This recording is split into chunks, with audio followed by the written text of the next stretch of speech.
Pierce Chapel United Methodist Church has been ministering to the needs of the Beauregard community since 1855. The church is located on Highway 51 in the heart of a growing community. The original church was built on land which was donated to the Alabama Methodist Conference by Jonathan Haley. The first heating unit was not installed until 1900, and it was an iron stove for wood.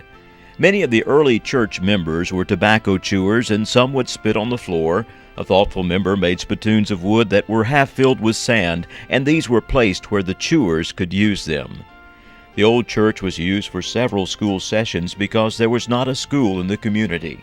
In 1904, a school building was erected on the church grounds. This school remained in use until Beauregard Consolidated School was constructed in 1923.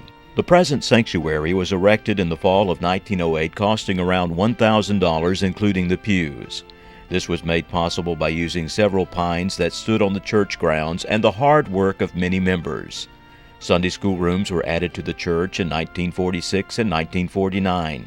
In 1974, restrooms and a kitchen were added to the main building, and in 1986, the fellowship hall was constructed. In the tradition of Methodism, the early church was served by circuit riding ministers who provided services on a twice-monthly basis. Because transportation was difficult and slow, families arrived for services and planned to stay the day. Sunday services were for worship and fellowship. Lunch was packed and shared with friends and neighbors. When services were not held at Pierce Chapel, families often attended services at other local churches.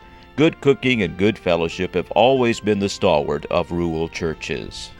Pierce Chapel United Methodist Church continues the tradition of worship, good food, and fellowship today.